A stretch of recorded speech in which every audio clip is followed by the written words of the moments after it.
어린 아이가 부모 그늘에서 지내다가 자라면 부모 그늘이 답답하게 느껴집니다. 그래서 이제 독립하겠다 부모에게 선언하고 그래서 방을 얻어서 나가서 살아보면 얼마 지나지 않아서 부모의 울타리 안에서 지내는 것이 얼마나 편했던가 하는 것을 깨닫게 됩니다.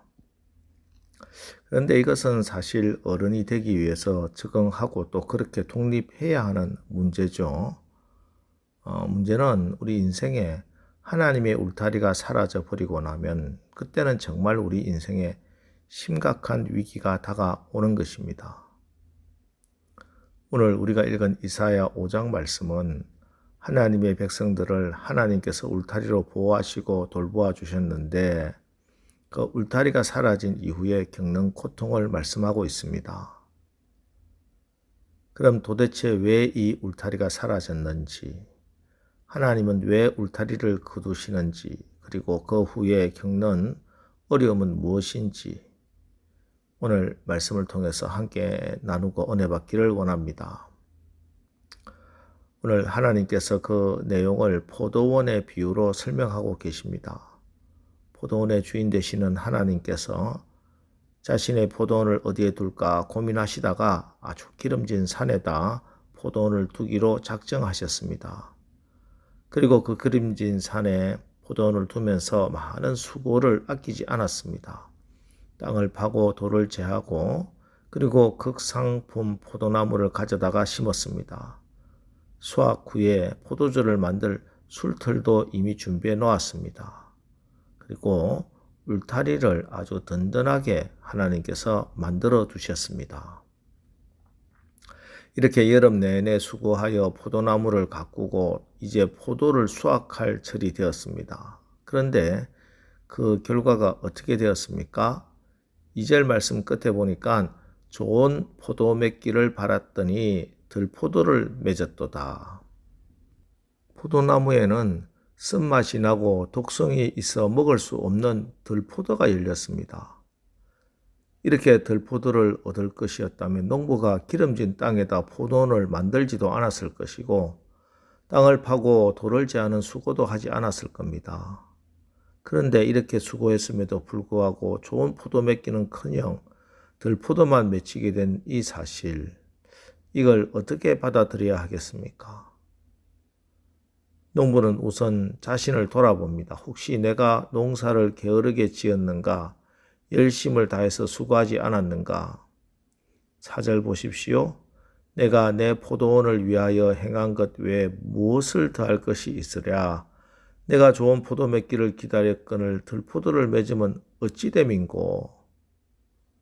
내가 내 포도원을 위하여 행한 것 외에 무엇을 더할 것이 있으랴? 농부가 하실 일은 다 했습니다. 그럼 어디에서 문제가 생긴 겁니까? 문제는 나무에 문제가 있다고 밖에 볼 수가 없을 겁니다. 그래서 농부이신 하나님은 이제 결단합니다. 5절입니다. 이제 내가 내 포도원에 어떻게 행할지를 너에게 이르리라. 내가 그 울타리를 걷어 먹힘을 당하게 하며 그 담을 흘어 짓밟히게 할 것이요. 포도원의 울타리를 걷어버리겠다는 겁니다. 그럼 어떻게 되겠습니까? 이곳이 정말 농사짓던 포도원이 맞나 할 정도로 그곳은 잡초가 우거지게 될 것이고 들짐승이 와서 짓밟을 것입니다. 오늘 우리도 마찬가지입니다. 하나님께서 내 인생을 울타리로 두르고 계시고 나를 돌보고 계실 때는 우리가 그 하나님의 손길이, 하나님의 그 울타리가 그렇게 귀한 줄 몰랐습니다. 하나님께서 나를 건강하게 돌보실 때 아침에 상쾌하게 일어나고 저녁에 편안하게 잠자리에 들고 사랑하는 자녀를 하나님께서 울타리로 두르고 계실 때는 그렇게 그것이 소중한 줄 몰랐습니다. 자녀들이 건강하게 잘 자라고 학교 잘 다니고 그리고 우리의 산업을 하나님께서 울타리로 두르고 계실 때 그것이 그렇게 소중한지 몰랐습니다. 열심히 일하고 수고한 대가를 받아 누리고 살 때는. 그런데 하나님께서 우리 인생의 울타리를 하나하나 걷어가고 거두어 가시면 보세요. 9절 만군의 여호와께서 내 귀에 말씀하시되 정령이 허다한 가옥이 황폐하리니 크고 아름다울지라도 거주할 자가 없을 것이며 그렇게 많았던 집들이 이제는 황폐하게 되고 크고 아름다웠던 것들은 과거의 기억으로 잊혀지게 될 것이다 말씀하십니다. 13절도 보십시오. 그러므로 내 백성이 무지함으로 말미암아 사로잡힐 것이요 그들의 귀한 자는 굶주릴 것이요 무리는 목마를 것이라.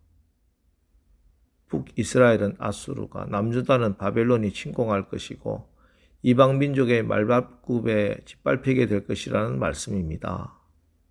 그때서야 하나님의 울타리가 이토록 소중한 것인 줄 그때는 철저하게 깨닫게 될 것입니다. 그래서 하나님께서 우리 인생의 울타리를 지켜주고 계실 때, 그때 농부가 나를 향해 열심으로 농사 짓고 계실 때 우리는 좋은 열매, 그 열매로 주인을 기쁘시게 하는 하나님의 백성이 되어야 할 것입니다. 그럼 어떻게 우리가 극상품 포도 열매를 맺는가? 무슨 열매를 맺어야 우리 농부이신 하나님이 극상품 포도나무를 심었더니 이렇게 좋은 포도 열매 맺었구나 기뻐하실까요?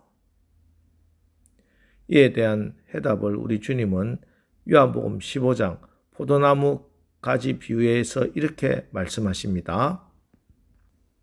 요한복음 15장 9절 10절 말씀.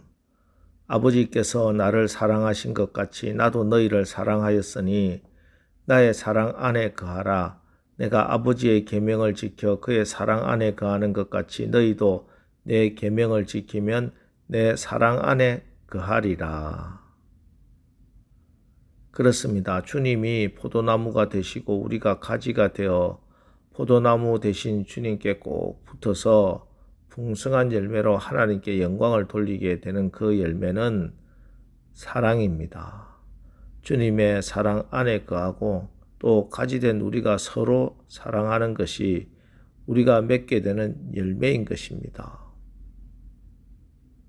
여러분 신앙생활 10년, 20년, 수십 년 하면서 어떤 열매로 하나님께 영광을 돌리고 있습니까? 우리가 입장을 바꾸어서 내가 포도원의 주인이라고 생각해 보십시오. 지금 내가 맺는 열매 보고 과연 기쁠까?